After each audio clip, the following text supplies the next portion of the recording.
Transport company Lime won a big victory today in Christchurch, with the City Council agreeing to boost scooter numbers. This comes not long after the e-scooters were removed from Dunedin and Auckland streets due to a brake glitch that was throwing riders off and causing serious injuries. But today, 3 Lime employees faced the Christchurch Council and promised the glitch had been fixed and the scooters were, quote, absolutely safe. They also spoke to Checkpoint afterwards after previously refusing repeated requests for an interview. Our South Island video journalist Logan Church has the story and, well, not so many answers. Lime has used these occurrences as an opportunity to further prove itself as a responsible operator, committed to complying with local law and regulation, improving our communications and complying with all council requests, as well as providing the best possible service to all our customers. That's Hamish Ellis, Lime's Christchurch Operations Manager, promising the City Council its scooters are safe. Lime's dominated headlines in recent weeks after it was revealed a braking glitch has thrown at least 155 riders off. One man who spoke to Checkpoint earlier this week said he was thrown off his Lime scooter in October, but didn't hear from Lime until last Sunday. And that left a sour taste in the mouth of Auckland and Dunedin councils, who pulled the scooters off the streets last Friday. But that has not thrown the Christchurch City councillors, who today voted to boost Lime scooter numbers in Christchurch from 700 to 1,000 and extends its licence for another year. In the meeting, Hamish Ellis said a lot of work had been done to ensure the e-scooters are safe. Since then, our local team has supported our central team in taking all potentially affected scooters off the street for testing and information gathering. In addition, we've reached out to every rider who has reported this issue and have commissioned a third-party firm exponent to help investigate. Most Christchurch City councillors have been on board with the idea of Lime scooters from the get-go. Many have been posting photos of themselves on the scooters on social media, a very different stance from some of their Auckland and Dunedin counterparts.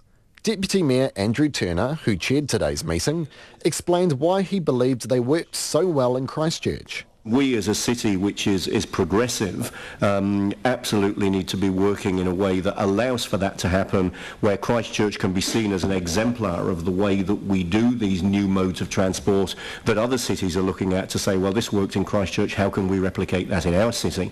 We're fortunate that we've got a flat city, we're fortunate that we've got a city with good infrastructure. After the meeting, the 3 Lime representatives agreed to an interview with Checkpoint. Every request we've made for an interview regarding safety issues has been refused or ignored until today. I spoke to Matthew McNeil, Lime's New Zealand city launcher. Over the moon to extend our permit in Christchurch and increase our cap.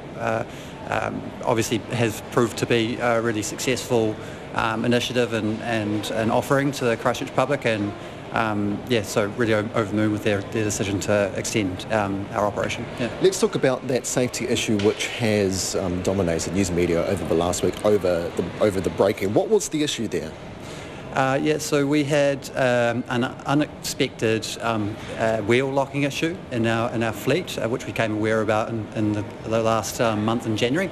That was driven by a lot of customer support and trip reviews at the end of our trips that we weren't so clear at the start. Obviously, us and our central team, we've been working on that pretty day and night for the last few weeks, and they've obviously gone into an investigation with a third-party consultant as well, and we've been able to sort of identify the root cause of that and implement some new firmware updates that have eradicated the problem.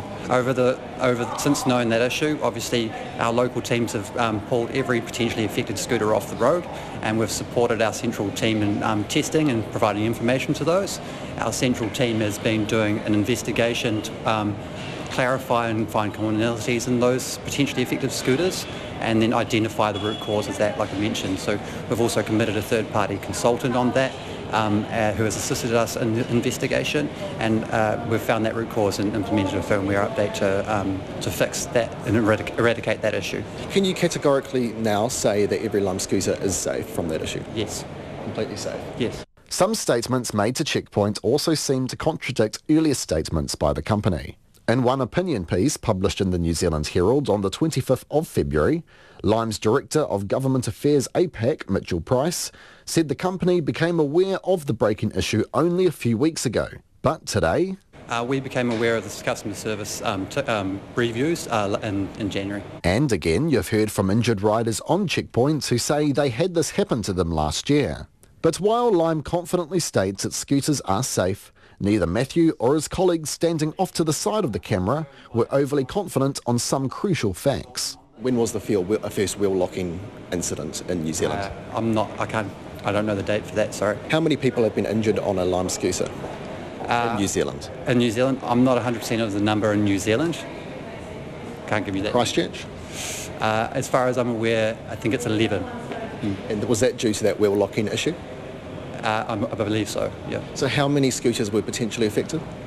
I'm not sure of the number of scooters. We found a number of occurrences that we're known to. How many occurrences? We had a confirmed number of occurrences.